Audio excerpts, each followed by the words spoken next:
And on the 7th of October 2023, Hashem switched on the light for a second time and illuminated what was good and what was evil in a way that we hadn't seen since the Six Days of Creation. We saw absolute evil. We saw people marching down the streets of Toronto and Montreal and Sydney screaming, "Kill the Jews." That's what it sounded like Thursday at the Beth Avraham Joseph Synagogue in Thornhill when visiting Israeli Rabbi Leo Dee spoke to a group of Orthodox Jewish young adults who are members of the Jewish Learning Initiative on campus, or JLIC. Rabbi Dee's appearance came near the end of a hectic 2-week visit to Canada, his first ever. He's here with his new bride, the former Aliza Teplitsky. She originally hails from Toronto, where she grew up in the B'nai Akiva movement before moving to Israel in 2005. Rabbi Dee moved to Israel from the UK much later in 2014 with his first wife, Lucy, with whom he raised 5 children, until tragedy struck 2 years ago. In April 2023, during Passover, Hamas terrorists opened fire on Lucy's car while she was driving through the West Bank with 2 of their daughters in the passenger seats, Maia and Rina. Rabbi Dee and the couple's other 3 children were in his car a few minutes behind. They weren't injured, but Lucy and the girls died. The attack, Lucy's organ donation, the televised funerals, and the Dees family's very public grief, all of it made international headlines, as did Rabbi Dee's decision to become a public speaker and advocate to stand up against terrorism. He's also suing the Palestinian authorities for killing his family and then paying the terrorists a stipend. Fast forward to this spring. After 2 years on his healing journey, the rabbi had discovered a purpose. He was writing a book about moving forward with grief. Then he decided he needed to look for love again as a way to honor his beloved first wife's and daughter's memories. Thanks to some Jewish matchmakers, he met Aliza. They clicked. They got engaged in June and hitched in August. He's 53. She's a decade younger, and they now live together in Rabbi Dee's West Bank community of Efrat. The new couple had actually planned to come to Canada before their wedding, but the Iran-Israel war broke out in June and intervened. So they're now here and finishing up a working honeymoon, sharing Rabbi Dee's inspiring message with the public, including why and how he finally stopped second-guessing, how he could have prevented his tragedy and doubled down on his faith. Belief in a greater plan is something that actually helps basically everybody. Whether it starts with a belief in God or whether it will end in a belief in God, that I think depends on the person. But it's something which improves your life in the same way as eating or sleeping are good for you as well.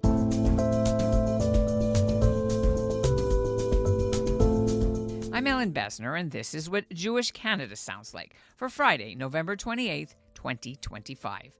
Welcome to North Star, a podcast of the Canadian Jewish News, made possible thanks to the support of the Ira Gluskin and Maxine Granovsky-Gluskin Charitable Foundation. After his family was shattered, Israel appointed Rabbi Dee as a special envoy, and he now goes around the world to inspire people with his advice about resilience and healing after tragedy. Most recently, he's entered the political fray. He traveled to his native England, where he protested outside a meeting where the British Prime Minister Keir Starmer was speaking, after that government recognized a Palestinian state, which the rabbi called a suicidal move. He now has similar harsh words for Canada and our Prime Minister, Mark Carney, because our government did the same thing in September. We caught up with Rabbi Dee and his new wife, Aliza, just ahead of the busy final weekend of speaking events at local Toronto synagogues and some Christian groups, and they join me now. Welcome to Canada. A few months late and in colder weather than you originally had intended. Correct. They didn't warn me that this would happen. I was expecting sunshine and swimming costume. So how have you been navigating the Canadian winter? The sun came out for about an hour and it was beautiful. I'm sure, Aliza, you've explained to him, wait 5 minutes and then the weather changes, right? Yeah, but I love the snow, so anytime it's flurrying, I'm happy. Is this Rabbi Dee's is this your first trip to Canada? Yep.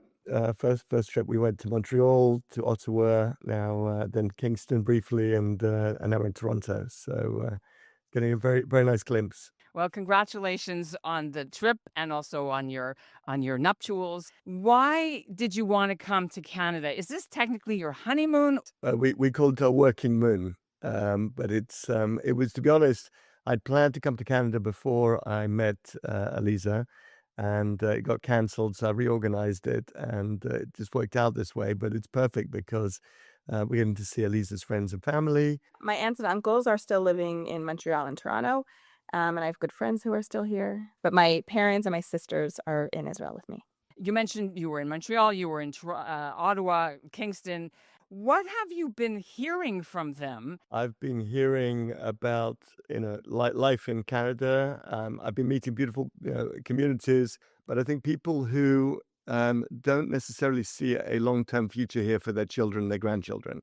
And certainly when I've talked to them, I get the strong impression that the future here does not look long-term, but they like what they have at the moment. And was that surprising? Or you're aware, living in Israel, what's been happening in the spike of anti-Semitism here? I think, for strange enough, England and Canada, where we're both from, are probably suffering worse than any other countries in the world. Anti-Semitism has raised its ugly head.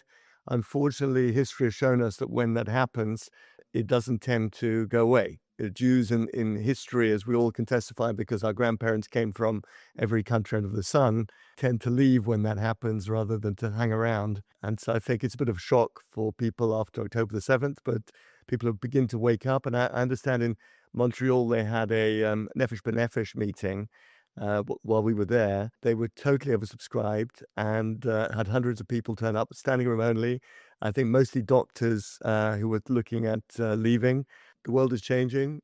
It's Israel's gain, Canada's loss. You went in 2014. That was another war with Hamas when you and your family moved. And Aliza, you moved about 10 years earlier than that. I was wondering if you could just share what some of the messages you have been saying to the people here that you've been meeting.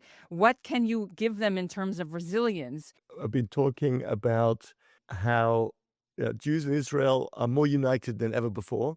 I think there's an impression that we're split, and we were split, that appeared to be split before the 7th of October. But when on the 7th of October everybody came together, it was evidence the fact that we were never split in the first place. We would just superficially look like we were split, but actually, Am Yisrael Chai, we've never been as connected and as united as we are today. And that feeling is only getting stronger, even now that we're winning this war. And we also see an incredible return to religious values, partly inspired by these hostages who come back from captivity, having telling us about all the amazing things that they did and how they were inspired by religious blessings and keeping Shabbat and Kashrut. And so Israel is really an uplifting place to be at the moment. And as I say to people, it's the safest place to be for people. The life expectancy in Israel is 83. In Canada, it's 81. So on average, people will live 2 years longer when they come to Israel. And it's also a place where Jews can walk around, not scared to wear a kippah. We don't have security in our synagogues. That's something else which has surprised me, is the level of security in synagogues and schools and university since I've been here. But it's understandable. And it's a place where our kids can go to university and mix with other kids and just study and not have to put up with political pressure from other groups. Let's turn to your own personal marriages, story. Why do you think there's been so much interest? I mean, you've been very public about the whole match and the meeting and this new stage in your life. I think it's been a dark period for the past few years. Start here in Canada, starting with COVID, and then the war right after. And I think it's just been a really hard time here. And everyone's looking for a little ray of sunshine, a little bit of hope. I said in some places that we got engaged on June 19th. And that was actually the only night that there were no sirens that went off that night. And I said it's because we brought love and light into the world. We didn't need fireworks from anybody else. And I think that's how the nation has responded to us, both in Israel and the Jewish world at large. And if we could bring a little bit of happiness and hope to people, then I'm happy to continue being public about it. Thank you for that. Marrying into this family is kind of like, and I'm not making light of any of this, but, it's like Princess Diana. She had to make a decision to go into the royal family where everything people are invested. And I'm wondering, how did you navigate your role in this new story? First of all, on our third date, I remember I said after our third date, I turned to my friends and I said, I just don't want to be on the news. Do you think if we continue dating, I'm going to be on the news? And everyone's like, no, it's fine. Don't worry. How am I navigating? I think every day is a new day. I'm blessed to be a part of this family, and that's how I see it. And so whatever opportunity comes that we can share our story, inspire someone, I'm open to it, and I'm happy to do it as long as people are happy to hear it. Are there things that you take a back seat more and let Rabbi Dee sort of do his thing, and things that you speak to different groups? How does it look? Yeah, so that's a great question. I would say majority people want to hear him and be inspired by him, and I'm very happy to take a back seat.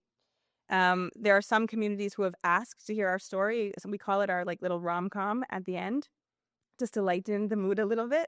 What I've noticed is I've had women come over to me afterwards and or younger women, older women saying that they've been having trouble dating. They need some inspiration. They need a good push, something like that. And I'm happy to be an ear for people in that way. And I would say also, I think sometimes people are a little bit anxious to approach him after a speech, and people will come to me first and then I can get them in there. So I kind of like that role as well. It's a little bit sweet. And in terms of where I'm speaking and that, it really depends on the community and what they're looking for, and we're kind of taking it as we go. Rabbi Dee, did you clear it with your own 3 children about sort of going back into the dating pool?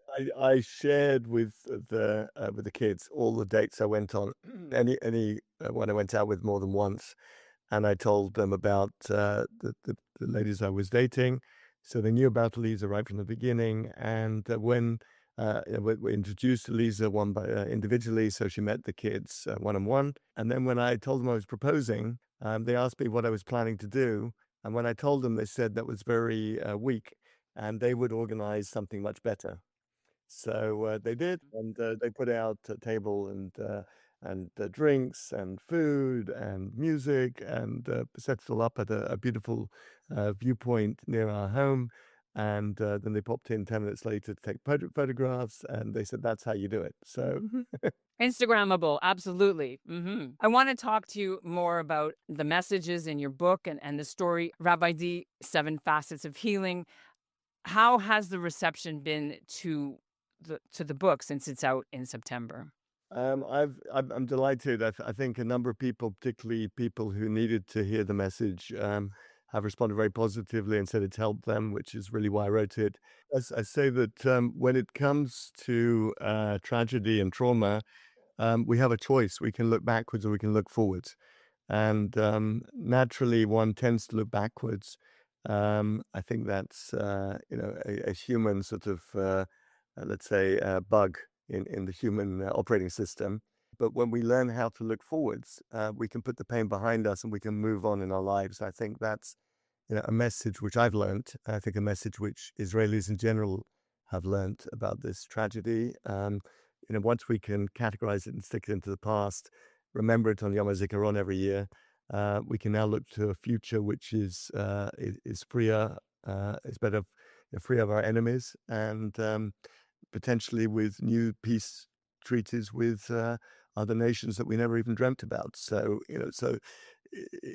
that's how life is.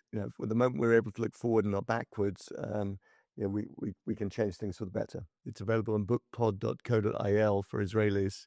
And my initial idea was to try and get in the hands as many of the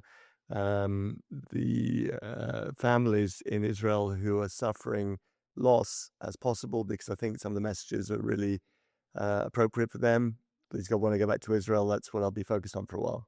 You talk about the 7 categories, how you healed. Let's just list them off quickly. They're all with an F. Yeah. Friends, family, fitness, function, finance, 2 more, faith and fun. I'm wondering if any of these for you have more weight than others. I think the faith is definitely, a very important facet of healing. The ability to understand the context of what happens. It's a tough one. It's not one of the facets that comes to you immediately after tragedy. It's something that takes a while.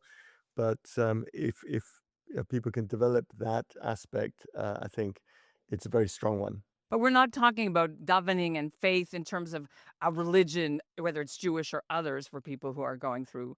It's a different kind of faith. Maybe you could show us what that means and looked like. People ask me, what if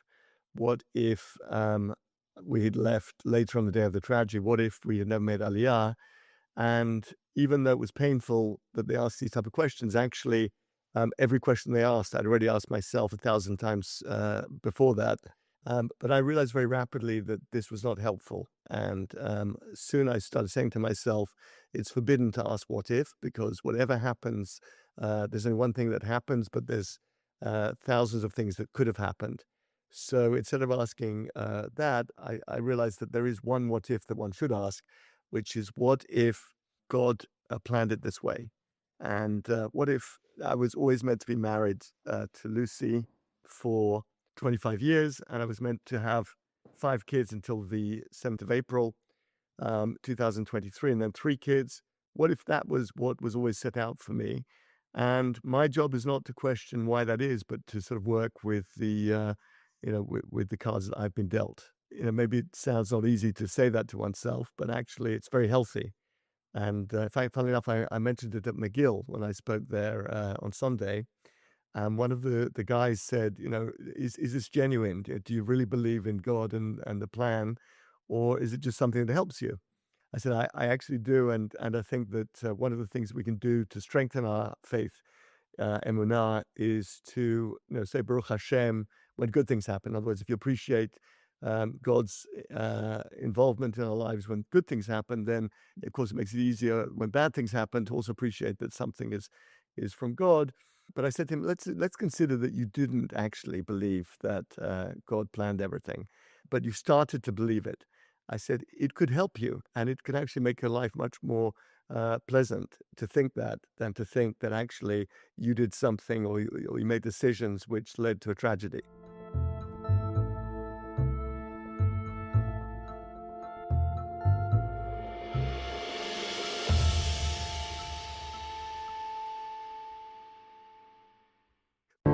Ever since October 7th, 2023, Muslim and Jewish communities in Canada have been torn apart.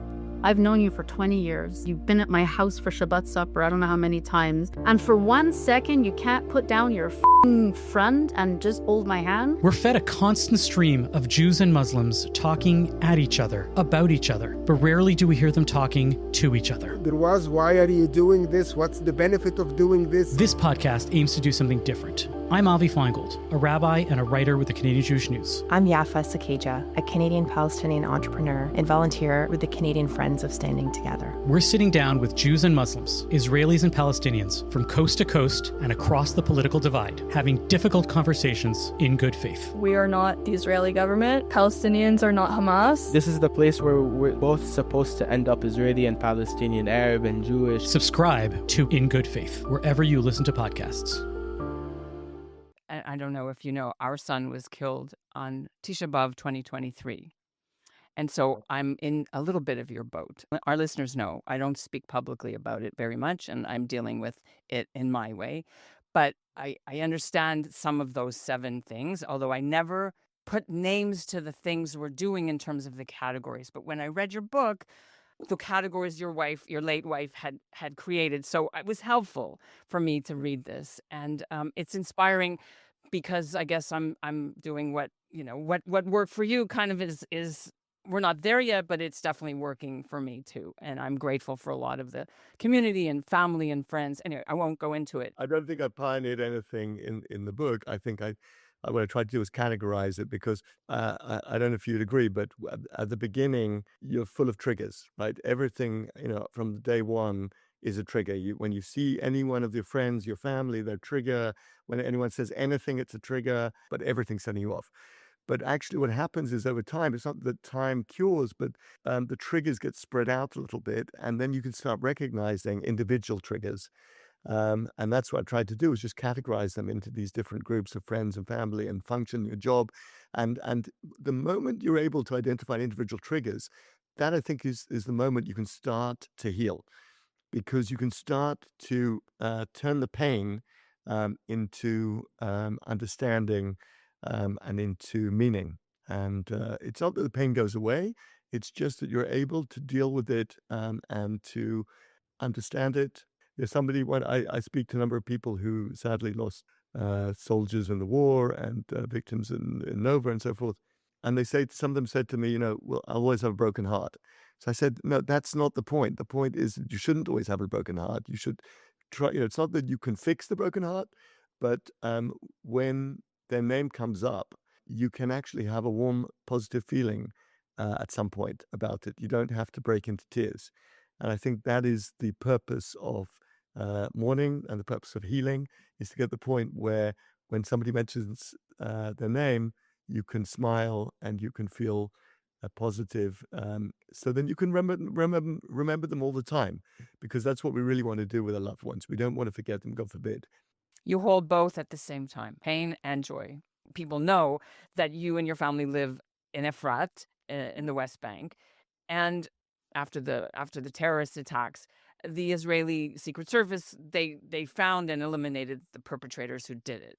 Did Israel's government tell you before that they were going to do this? Did you know? They told me afterwards, but what happened was a lot of generals came to the Shiva, and they told me they were planning to find them and to kill them. And I said, look, obviously I'd be delighted, but I really don't want any Israeli soldier to be injured in the process, because that would just give me pain. From my perspective, it's not going to give me any comfort to know these people are dead.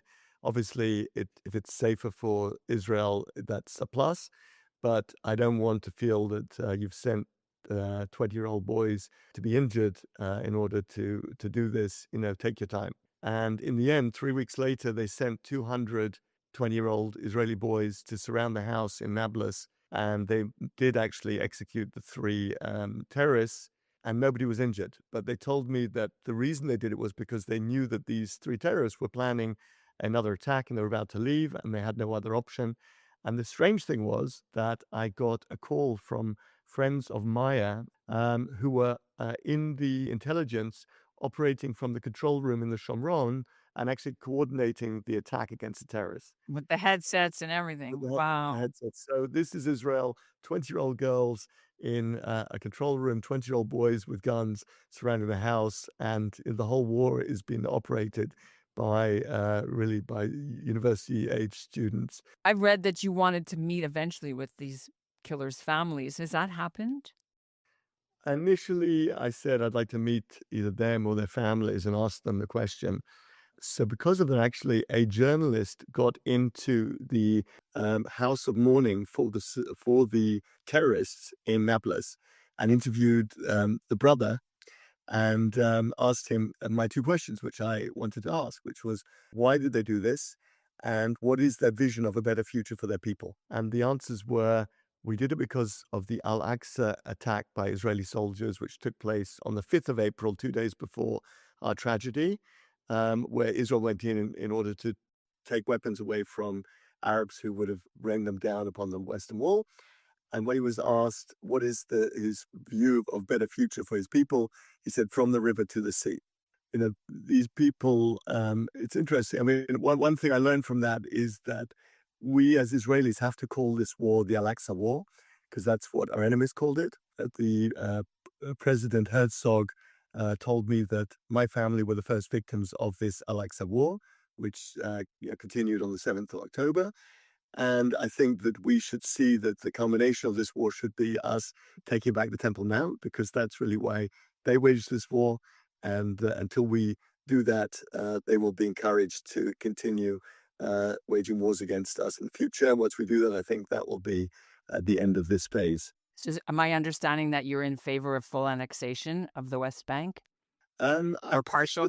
Yeah, I think there's a good solution to annex West Bank and Gaza and create individual city-states for the Palestinians. And that's effectively what's happening. We'll have a state in Ramallah, we'll have a state in Bethlehem, we'll have a state, 3 or 4 states in Gaza run by the Hamulas, the tribes. And these can be like the Vatican, like San Marino, like Liechtenstein, like Andorra. They can have their own passports, they can have their own elections. And if they abandon terrorism and teaching terrorism and funding terrorism in these states, those states that abandon terrorism should get access to work permits and travel permits in Israel. And therefore, we will soon feel like Europe, where people live in different countries and work across borders. I think that is a very realistic outcome. And I think that's actually where we're going. I think that is the plan, even though it may not have been announced quite in that format. The Canadian government, the UK, as you've protested against, and others are all two-state solution. That's kind of that's how it's always been for the last. Yeah, two-state solution is what we've had for 30 years. It doesn't work.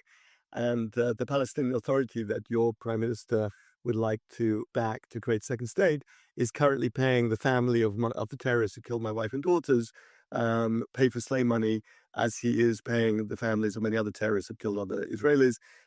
So it's basically a terror organization, and your Prime Minister is supporting the creation of a terror state in my backyard. And I think that that is speaking to his ignorance.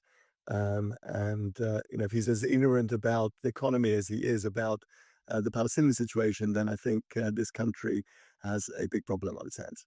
We should ask you about the attacks by some settlers, on Palestinian farmers or others. Canada sanctions some of the settlers. Other countries have as well. What's your thoughts about that?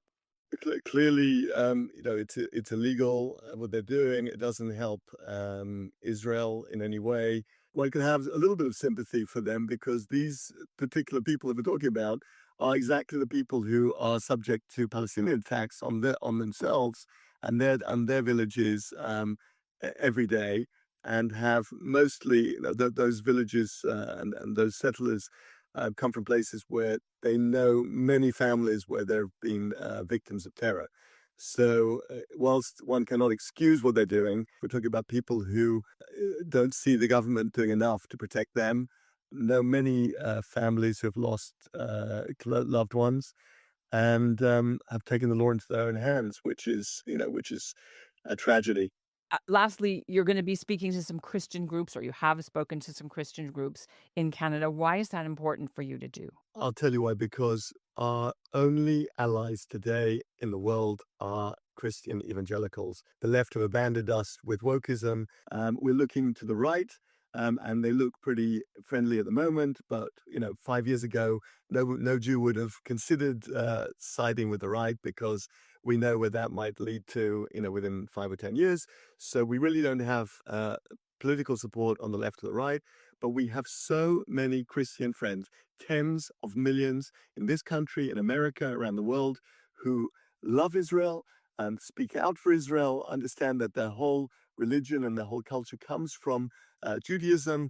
I know people are sometimes a little bit suspicious about their interest, but I've met some amazing pastors. Actually, today for lunch, I'm speaking in a church on Sunday morning, and really is a breath of fresh air, because Jews, unfortunately, we meet many Jews who are not so positive about Israel.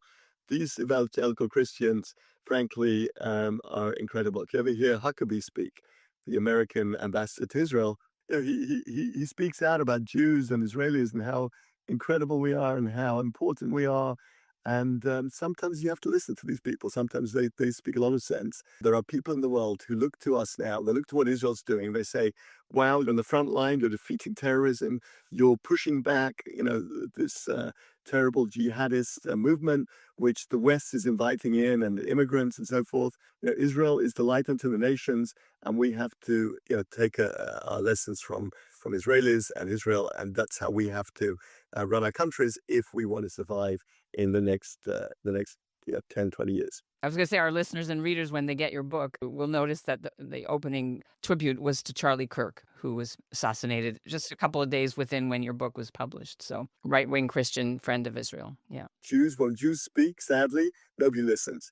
But these people are broadcasting positive messages about us and about Israel to tens of millions of people, and they are listening. And your message is getting broadcast as well. So I'm honored to have had you on the Canadian Jewish News' North Star podcast. Nice to meet you. Thank you, Ellen. It's lovely to speak to you.